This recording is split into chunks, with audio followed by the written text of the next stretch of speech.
Our dear Mother Sai, with your blessings, we will now move on to today's keynote speech titled Finish the Game. And this will be delivered by Shri Sanjay Sahani. Shri Sanjay Sahani is an alumni of the Sri Sathya Sai Institute of Higher Learning, Prashanthi Nilayam. Shri Sanjay Sahani belongs to the first batch of the 5-year integrated program launched by the university in 1982. He had a distinguished academic career, securing gold medals for both BCom and MCom at the university. He joined as a faculty member in the Department of Commerce at the Prashanthi Nilayam campus in 1987. He served as the warden of the Sri Sathya Sai Hostel, Prashanthi Nilayam, from 1990 to 1993. He joined the Brindavan campus of the University of Bangalore in 1993. He served as the principal of the Brindavan campus from 2002 until 2011, and as a director of the campus until 2015. He is currently serving as the controller of examinations in the Sathya Sai Institute of National and Sathya Sai Institute of Higher Learning, Prashanthi Nilayam. He has participated in a number of workshops, nationally and internationally, on value education in India, East Asia, Middle East, and the Europe. May I now call upon Shri Sanjay Sahani to the podium. Offering my loving pranams at Bhagwan's lotus feet, revered elders, and my dear young brothers and sisters from Zone 4A and 4B of our Sathya Sai International Organization. Welcome to Prashanthilam, welcome to the Prashanthi campus of Sri Sathya Sai Institute of Higher Learning. And I express my gratitude to the organizers of this FaithLift program for giving me this opportunity to contemplate on this beautiful theme of Bhagwan, the 4 Fs. Usually Bhagwan would commence his discourse with a stanza which he would usually sing out. And this is one of his beautiful poems which he would tell us on several occasions. Punarvittam, punarmitram, punarbharya, punarmahi, etat sarvam puranlabhyam, na shariram punah punaha. What this stanza means is, if you have wealth and you lose your wealth, it's possible to earn your wealth again. You have friends, and for some reason those friends leave you, you can always make new friends in life. You have a spouse, and for some reason you lose your spouse, it's possible to marry again and have another spouse. But to get a human birth again is not easy.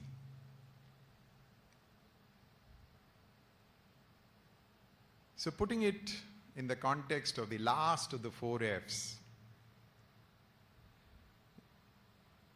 finish the game. What is that game? Swami would often tell youngsters, life is a game, play it. Tomorrow I believe you are having your Olympics in our indoor stadium, right? So, as you gear up for your own young adult Olympics event, let's contemplate on this theme of life as a game. And how should we play it? And how should we play it so that we finish the game? In his monumental work, Vivek Chudamani, the great Indian saint, Adi Shankaracharya, the founder of Advaita philosophy, makes a statement. He says, Jantunam nara janma durlabham. There are 84 lakhs of species. Among 84 lakhs of species, the human birth is the crown jewel. And among all the life forms that we have acquired, as a fruition of all the good that you have done, you get this human birth. Having got it, do not fritter it away for a song. Now, usually I used to take this human values course, Life and its Quest, for a full semester for our students. Now, in 45 minutes, we have to compress the whole gist of it. And I'm very conscious that we are teachers, and a teacher is like a farmer. So it's possible that some things that may be said are like, a bouncer in a cricket game. So you don't even have to duck. The ball will just go above your head. But as I said, we are conscious as teachers that we are farmers and we are sowing the seeds, and one day this seed will fructify and will become a tree. So it is in that spirit I share, because Swami never hesitated to give his students the truth and nothing but the truth. And his Sai youth, the young adults of his international Sai organization, also deserve to know the truth and nothing but the truth. What is so special about the human life? Once Mr. Hislop, he has documented this conversation in a beautiful work called The Conversations with Bhagwan Sri Sathya Sai Baba. He was an ardent devotee from the United States. So he said, Swami, is there life in the other parts of the universe? He said, yes, there is life, but not human life. Human life is there only on earth. And then he asked, why is it that this human birth is so special? And Swami answers it. The gist of it is like this. See, we were born as a dog.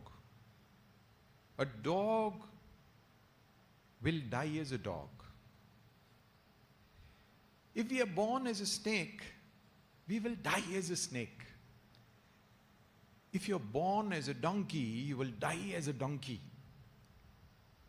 Man is the only species in God's creation that though born as a human, you can die as God.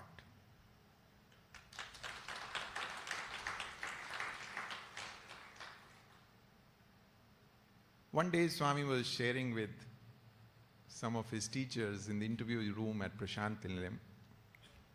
He said, the speciality of this human birth is that once you have got a human birth, we were born as all kinds of life forms in the past, and as the fruition of all the good you have done, that finally you get a human birth. But having got a human birth, you will never ever revert back to an animal life again. You will never ever revert back to an animal life again.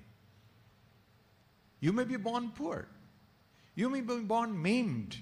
You may be born, say, mentally deranged. All that's for, as a consequence of what you have done in your human life in the past. but you will never go back to an animal existence again. There is only one way in which you can rise, and that is from manhood to the divine. Now the question arises, having got this wonderful opportunity to be born as a human, how do we use that opportunity? And Swami has given us this beautiful message of the 4 F's. In one of his discourses, I know a lot of deliberation has gone on the first 3 F's, but I'll just give a brief snapshot to lay the groundwork for my theme today. Swami has connected these 4 F's to the 4 goals of human existence. According to Sanatan Dharma, the faith of the Hindus, there are 4 goals of human life, existence. The first is dharma, second is artha, kama, moksha. These are the 4 goals. The first step, follow the master, relates to dharma. The avatar, in the first day, I think Brother Rame emphasized, underlined for our benefit, who is the master? And he said, the master, right? And the master is Bhagwan Sri Sathya Sai for us.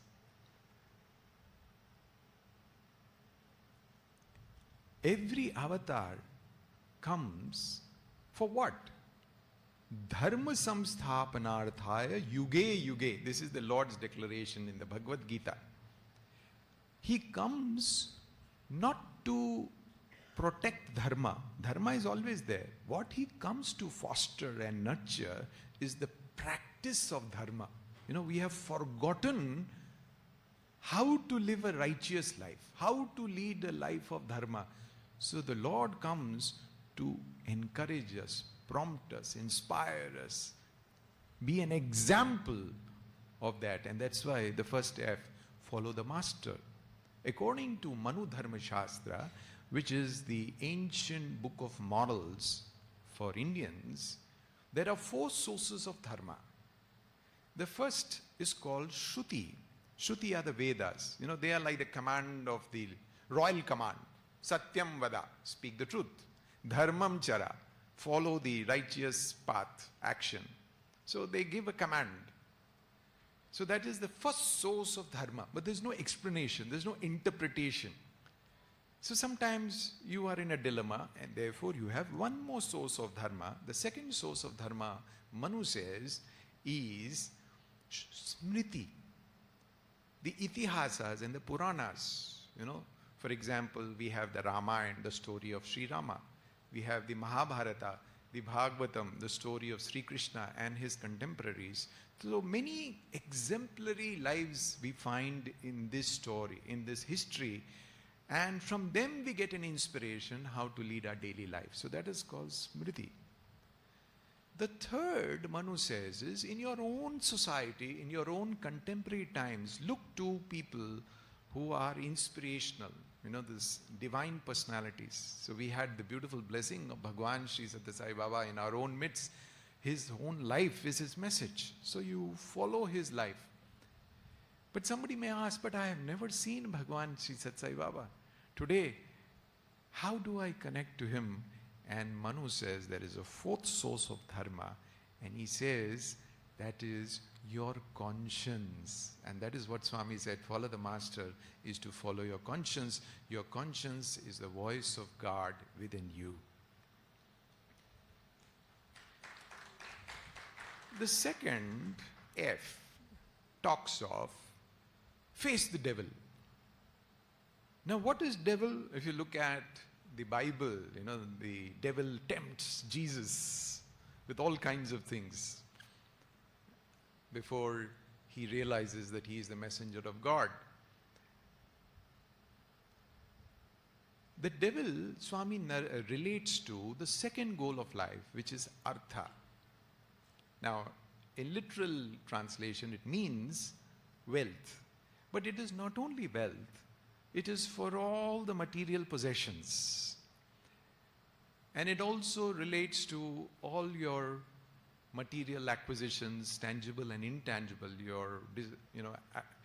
You want name, you want fame, and all that kind of thing also. So these are your temptations. And these, the moment you get attracted to them, you forget the master. Not only you forget to follow the master, you forget the master itself. So that's why it's called a temptation. Right? If I'm looking at you, it goes without saying that I'm not looking at the person next to you. Right? So when you get obsessed with artha, that's why Swami used to say, how do we get over this? How do we deal with artha? He said, combine dharma and artha.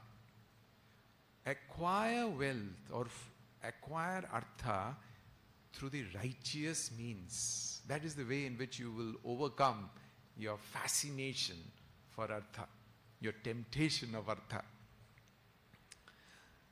The third, fight to the end. The third F is fight to the end. And Swami relates this to kama. Now, kama is a very interesting word in the Sanskrit language. Basically, it refers to desire. So all our desires can be put in the context of. And to fight desire, please note, you have to fight till the very end. There is no such time in life going to be, now I am victorious and therefore I can sit back and relax. No, you have to fight till the very end. So it's an endless fight till the destination is attained. Now what is kama? Kama, ka stands for pleasure. Ma is limited. So what is kama? Kama is limited pleasure. Is it wrong to aspire for kama or fulfillment of our desires? Absolutely nothing wrong. In fact, our ancient sages said this is a goal of human life. But what kind of kama? Lord in his Vibhuti Yoga in Bhagavad Gita says, I am kama that is not opposed to dharma. That desire which is not opposed to dharma. Now yesterday when I was going through your wonderful exhibition at the Satsang Hall, one of the things I found is that our young adults are good foodies. True or false? True. Right? Now nothing wrong. Nothing wrong. In fact, I remember many years ago, we were having the summer course in Vrindavan and Swami had called all the officials of the university as the summer course was ending for an interview. So the interview got over and then Swami got up and he straight walked to me. I was the warden of the boys' hostel here and he said, Sanjay, can you do something for me? And I was thinking, my Lord, Swami, he could have asked anybody anything. Here is he coming and asking me, can you do something for me? And I said, Swami, what can I do? He said, your hostel, throughout the year, the sambar and the rasam, it has the same taste, same smell. Can you do something? Now look at it, Swami, he created the whole universe.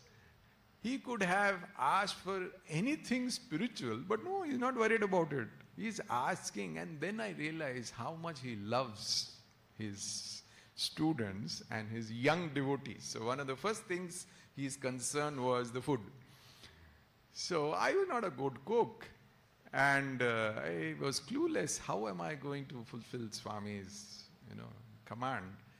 But one thing I knew was what is good food because my mother was a very good cook. So every day after the evening bhajan would get over, I would go and sit in the kitchen. I would sit with the in charge. I would sit with the cooks. And we would talk about the menu, we would see how we could improve the food, and the food did improve over a short period of time.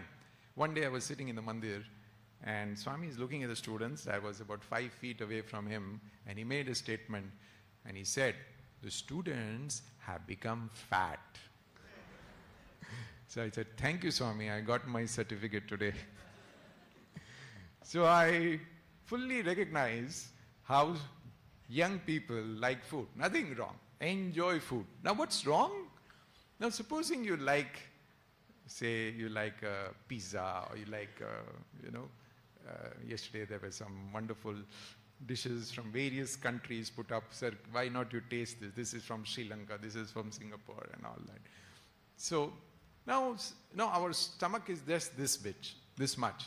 Now supposing you take that much that you can digest for the day, wonderful. Now supposing you think, when I go back to Malaysia, I will not get this Singapore delicacy tomorrow. Why not have 10 today? That is where the desire has got multiplied into greed.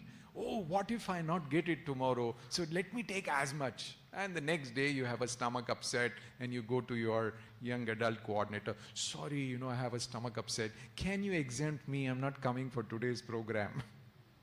Right? So the problem with karma, as I said, because it is limited pleasure. See, all of us are seekers of joy. Each one of us. Each soul is actually a seeker of joy. And the Lord has created this world for our enjoyment. So why not enjoy it?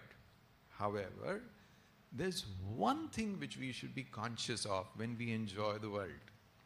And what is it?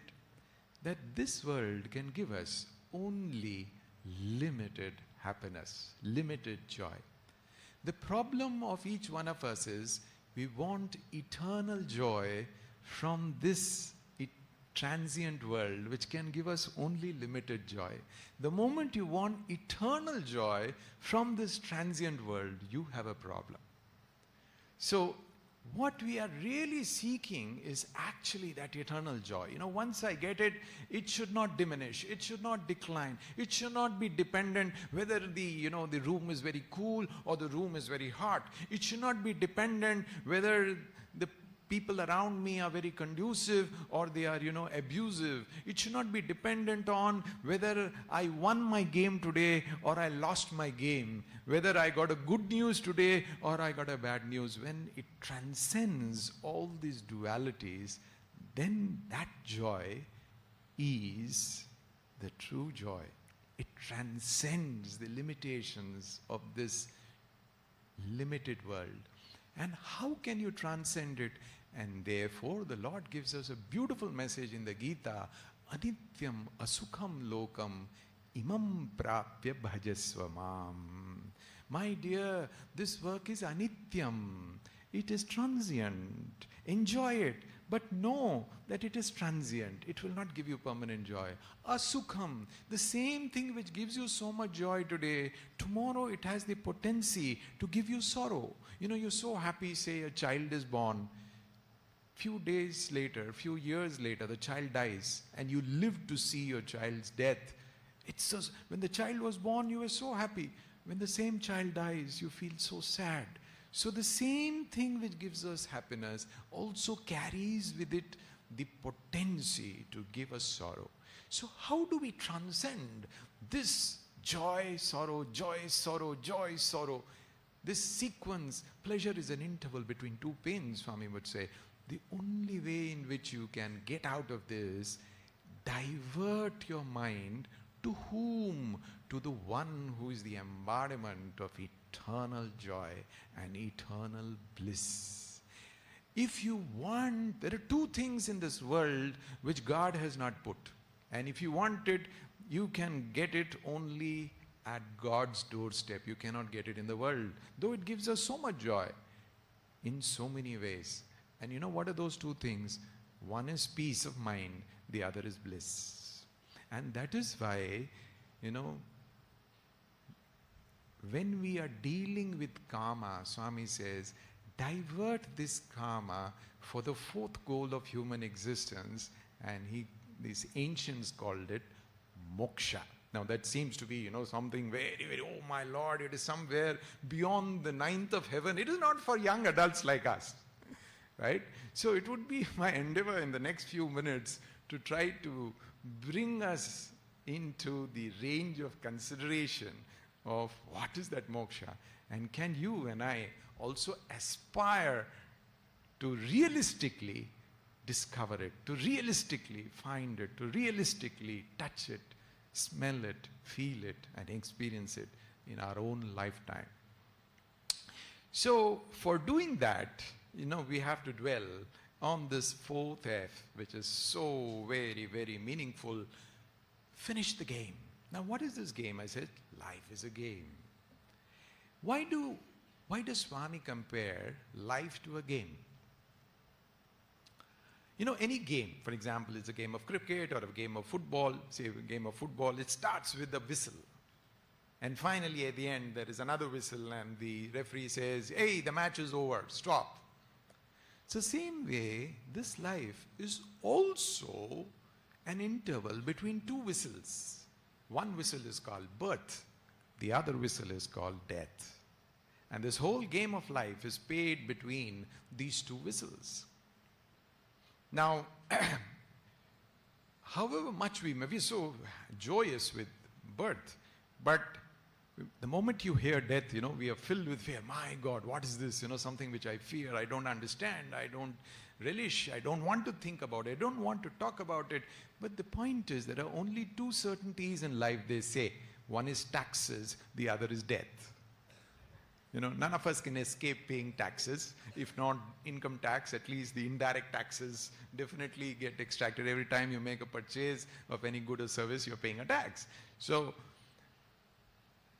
25 years from now, possibly there'll be some people in this hall who will not be around on planet Earth. 50 years from now, many more may not be on planet Earth.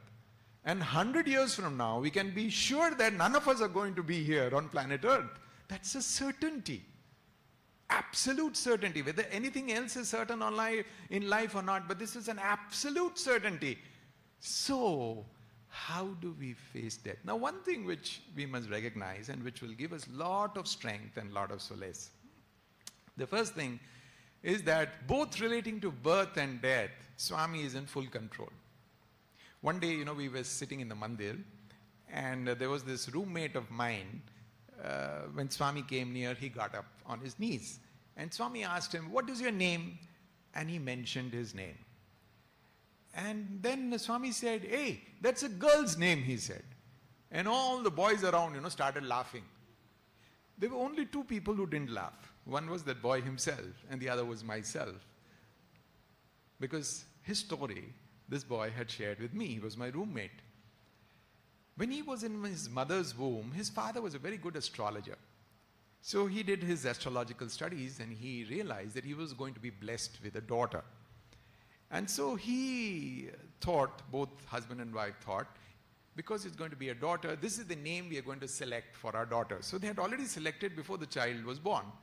When the child was born, it turned out to be a boy. So they didn't know, they have already selected the name, like girls' names in India is Sita, Geeta, So his name was something similar. And so they thought, we have already selected the name, but it should be a boy's name because now a boy is born. So they just truncated the name. Actually in India it's a girl's name, but the truncated name made it appear as if it's a boy's name. Years later, when he joined the university, one day Swami was talking to him, he said, actually you were supposed to be born as a girl, but I willed it that you should be born as a boy. And look at it. Whether we are born as a boy or a girl also is Swami's decision, not our decision. So when Swami said, hey, that's a girl's name, actually Swami was reminding that fellow, even for your birth, I am responsible.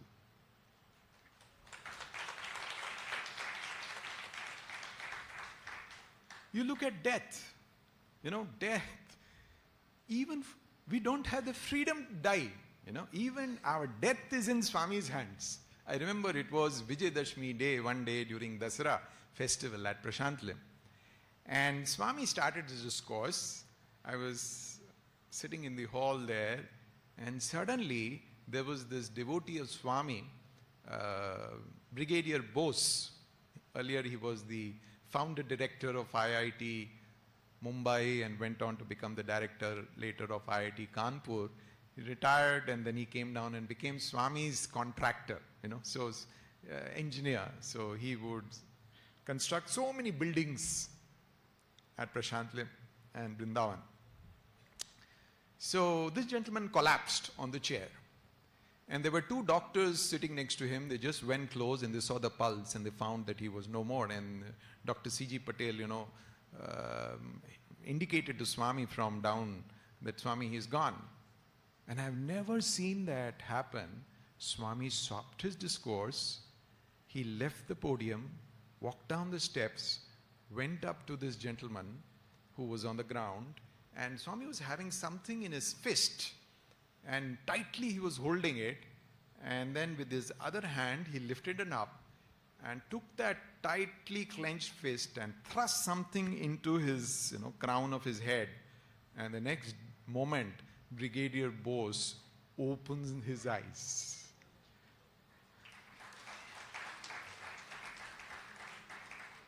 And Brigadier Bose, mentions about this experience. He said, actually I died, and at that moment I saw this huge bird which was hovering about me, and I didn't recognize, and suddenly I saw Swami. I mean, not in the physical state, it is in that super conscious awareness. So he saw Swami, and Swami was indicating to the bird, you go away, go away.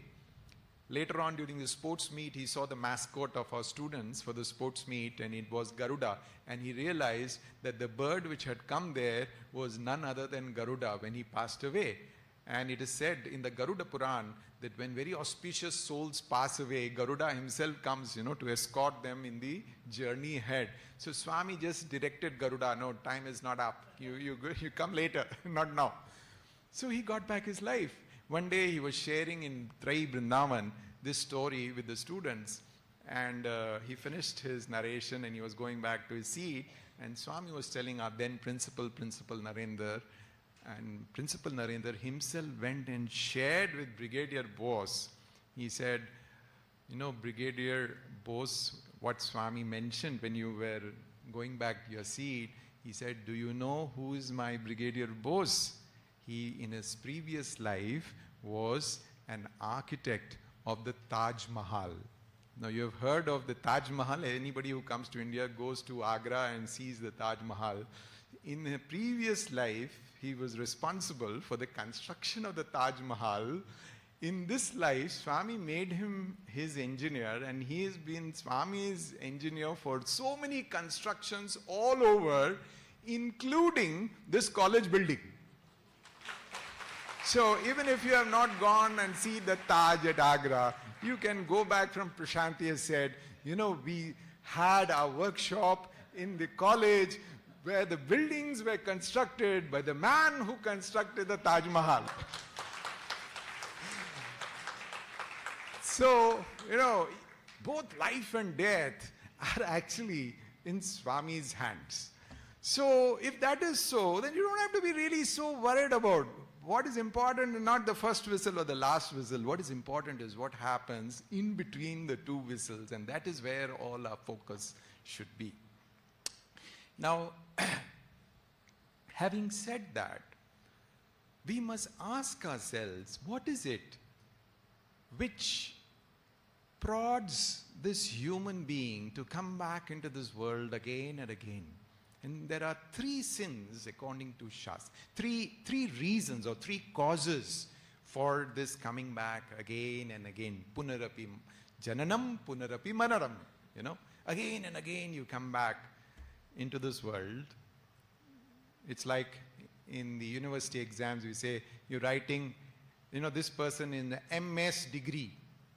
So Swami used to joke, what is an MS degree? MS degree is March, September. He wrote the exam in March. He could not clear the exam. So he came back in September and wrote the September exam. He didn't clear the September exam. He again came back in March to write the supplementary. So they are called the MS degree recipients.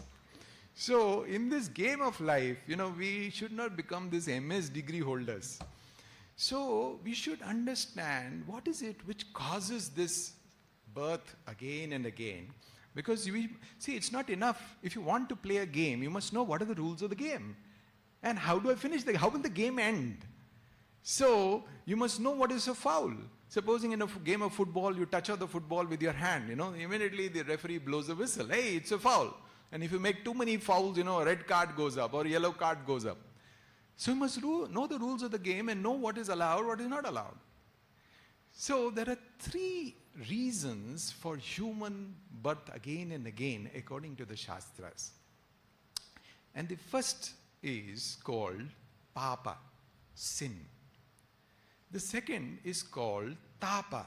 Tapa is that burning, you have a desire and it's not fulfilled and you're burning, I want it. So that tapa is again something which brings us back into this world to fulfill that unfulfilled desire. And the third, Swami says, is ajnana, ignorance. So these are the 3 causes of human rebirth. Now let me spend a little time about papa. You may see papa is not for animals because animals they operate with instinct. Only to man has God bestowed on this wonderful faculty called buddhi, the ability to discriminate what is right and what is wrong. So this papa business is applicable only to human birth. It's not applicable to anything else. One day Swami was in Shimla. Many decades ago, he was visiting Shimla and he was giving darshan amongst the devotees. And there was this lady who was having her baby in her hand and the child was blind. So when Swami came close, she gets up on her knees and she takes her little baby and she prays to Swami. She said, Swami, mere bacche ko aankhein de de. Please give back my son his eyesight. And Swami just walked past. When he came inside to his residence, there was this devotee of Swami, Swami Karinananda. He used to always be with Swami with a cocker robe. If you see some of the photographs of Dasra and birthday celebrations, you will see him walking with Swami. So Swami Karinananda was shedding tears. And Swami looked at him and said, Karinananda, why are you crying? He said, Swami, in darshan line, that lady with that blind child so piteously prayed to you, Swami, please bless my child with eyesight. And nonchalantly, so indifferently, as if you didn't even hear what she said, you just walked away. How could you be like that, Swami? I mean, that was his honest expression of feeling. And then Swami said, Karananda, do you know who that child is? And then Swami revealed, in his previous life, what was his business? In the city of Bombay, he used to kidnap small children of parents and then he would blind them, and these maimed children would then be sent as beggars on the streets, and that coins or money which they would collect as alms, that money he would collect. That was the business he was doing. What he has done in that previous life, he is bearing the consequences today. And you are asking me to simply give away eyesight to that child. I know the past, and therefore I know why that individual is suffering. So, man, when he commits sin, he doesn't think twice. He just says, what is going to happen? Our vision is so short-term. Only when you have a long-term vision, then only we'll know what we should do and what we should not do. How to exercise this faculty of discrimination. One day, our first controller of examinations, Professor Nanjunaya, asked Swami, why does man sin? And Swami said, it's because he forgets the presence of God. Supposing we know that Swami is standing next to me, will you ever dare to say a wrong word in that presence? Will you ever dare to do something wrong which you know he doesn't like? So when man forgets the presence of God, that is when he is propelled to sin. So that is the first sin, first cause for human rebirth. The second, he said, tapa. Tapa is desire, burning desire. And for that desire, we don't fulfill it in this life. So you come back again, you come back again, you come back again. And I know, I don't want to name that person, a very ardent devotee of Swami, he passed away, and Swami expressed, everybody has to die, but he should not die like this. And what did Swami say? It's like, your last moments have come, the body should, actually you should leave the body. The body is useless. You should leave the body should not leave you. And then you fret, no, I want to live, I want to live. So that's what brings you back. It brings you back. So tapa is, desires unfulfilled. So that is what brings you back again into this world. And the third, he said, is ajnana. What is ajnana? Ajnana is ignorance. Ignorance of who you are. Who am I? One day in Kodaikanal, there was this beautiful conversation. Swami said, hey, I'm going to ask you, students, I'm going to ask you a question. Whoever gives the correct answer, I'm going to give you a prize. So there was tremendous excitement. Wow, now what is the question which Swami is going to ask? And, everybody is dying to give the answer because they want the prize from Swami. And Swami raised the question, who am I? And immediately the students go to, Swami, you are God. And everybody was hoping that the prize is theirs, because they have answered the truth. Swami said, not correct. Not correct. Then somebody said, Swami, you are Shiva Shakti Swarupa. Because this is what Swami himself has told us. And Swami said, not correct. Again, they're blinking at Swami. And then somebody said, Swami, you are Sri Krishna, come again. Not correct. Then somebody got a brainwave. He said, Swami, you are Sarva Devata Swarupa, the embodiment of all the divine personalities. Swami said, not correct.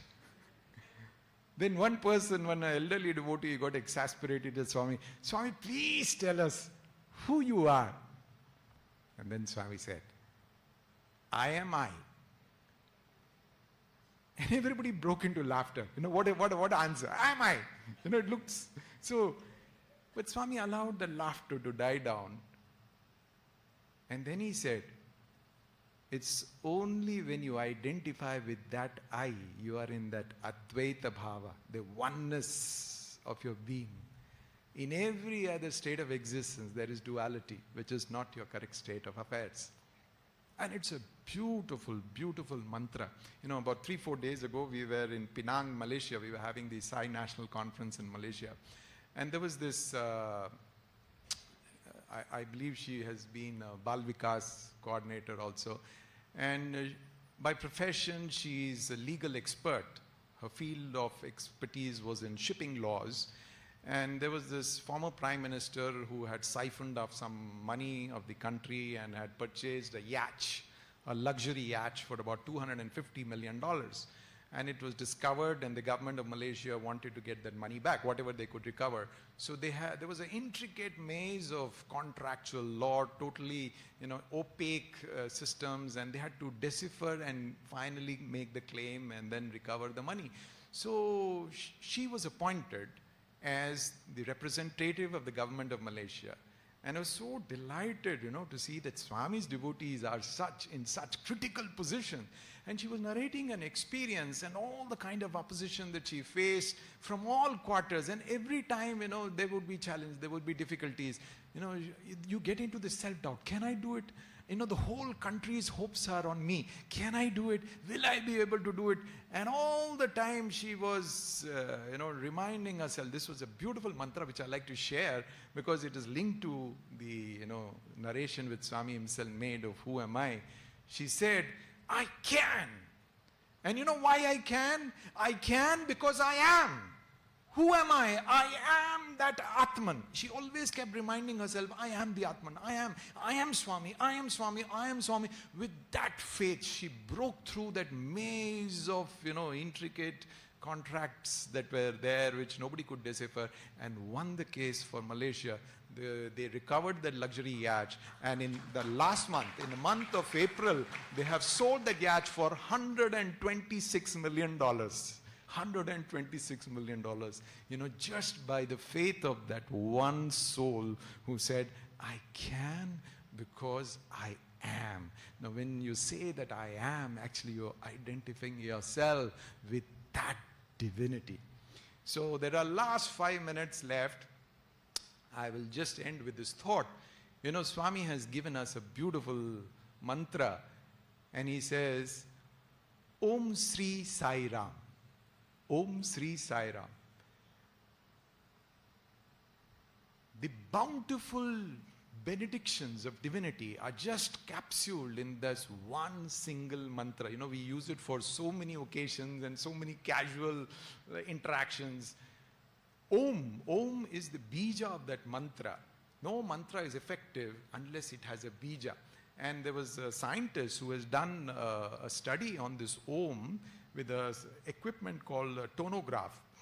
And he discovered to his great amazement, when this Om was chanted, the tonograph translated it into an image of what is called as a Sri Chakra. Sri Chakra, in the worship of the Divine Mother in India, is considered to be a yantra. It's basically a plate with very mystic designs, and it is deemed to be, you know, very, very auspicious. So it was his scientific discovery that when you chant the Om, you are actually manifesting this Sri Chakra vibration. So we do not understand what power is there in this wonderful mantra. But more important, I would like to draw your attention to that last Ram. Swami said this name Ram has got 3 letters, Ra, A and Ma. Ra stands for Agni Bija. Agni Bija will destroy all the sins, all the papa, you know, that you have committed. A is Surya Bija. You know, it will dispel all the darkness of your ignorance, Ajnana. And Ma is Chandrama Bija. Just as the moon gives coolness to the mind, in the same way, this Ma will give you peace. You know, that Tapa, which is the third cause of our human birth, that Tapa is, you know, is cooled down. So that potency is there in that divine name, Om Sri Sai Ram. So Swami has given us another beautiful little long mantra, and this is the prescription that a thought which I leave with you. How do we finish the game of life? Dil mein Ram, haath mein Kam. Keep the name of the Lord within you. Keep the name of the Lord within you and do your daily duties. And daily duties will be different for each one of us. If you're a housewife, it will be different. If you're a student, it will be different. If you're a professional, it will be different. Different people will have whatever are your duties. Don't compartmentalize. This is personal, this is professional, this is family, this is organization work, this is my young adult spiritual work. No, all this is one. When you do all that, you know, one day Swami was speaking in Trai Vrindavan and he said, you know why man is reborn? He is born because of one capital crime.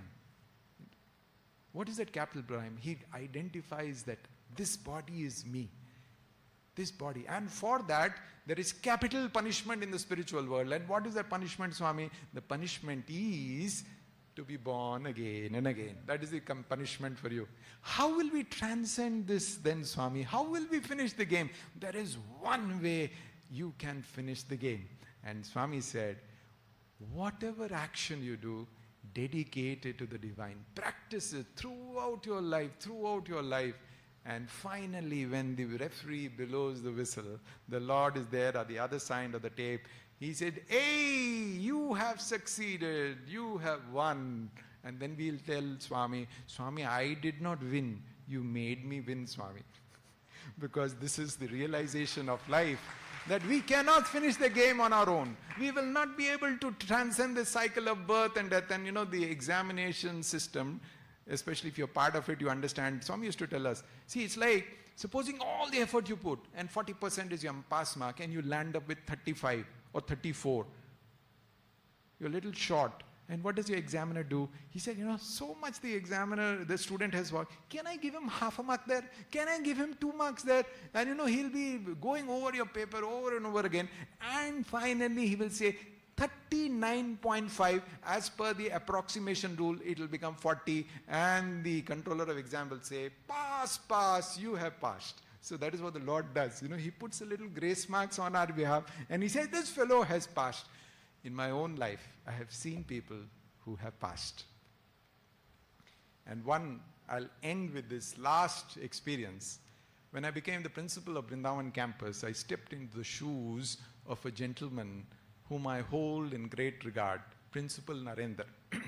He was the principal of the Vrindavan College from 1970 to 1986. And Swami said that he is my principal. If you want to know what kind of a man he was, one day Swami Karananda was asked to narrate his experiences to students in Vrindavan. And because he would speak in Telugu, Swami asked Principal Narendra, you translate. So Karananda was narrating an experience. He had a small medical clinic on the eastern coast of India in an ashram. So there was this night time when this lady was in the family way. She was about to give delivery to a child and she had been admitted to their small medical, not hospital, it was a clinic. So the nurse in attendance felt that maybe today the child is not coming. So she went off for a movie show late in the night.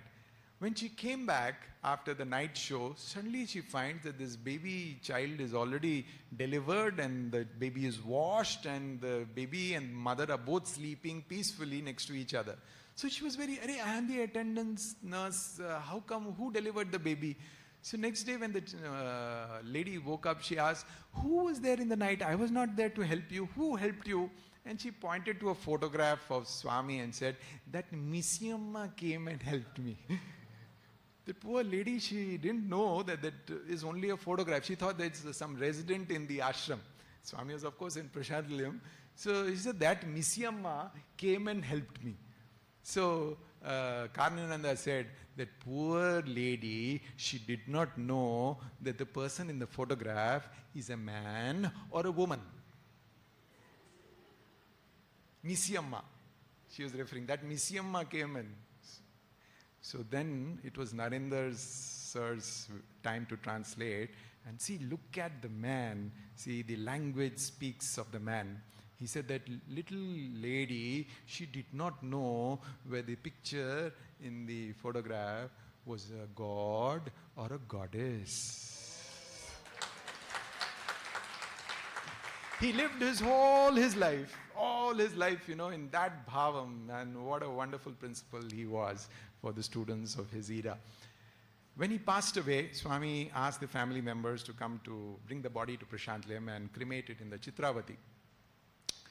And Swami was telling the students in the mandir, who do you think did the last rites for Narendra? I only have done it. This is what he told the students. I shared it with the son-in-law of Principal Narendra. And the moment he heard it, he said, my God, shall I tell you what happened that day? They were on the Chitravati and the son could not make it. The daughter was there, but daughter cannot do the last rites. So some other male member in the family was asked to do the lighting of the pyre. So there is a little ritual, they take a pot and then they break the pot in one corner and then they come and light the pyre. So he had broken the pot and he was returning. As he was returning, this is what the people saw.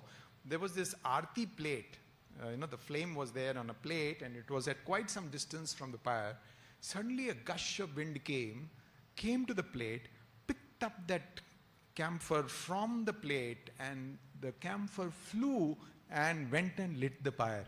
Afterwards, this man comes there and they make the fire bigger. But the first fire was lit by that gush of wind which picked up that flame. So when Swami said, I have done the last rites for Narendra, the son-in-law said, it is true. Then, a few days later, Swami calls the devotee and says, hey, take these sweets and go and give it to Narendra's family. So this man, his heart sank, my God, there's a death in the family. And Swami is saying, take this sweets. What will people think of me?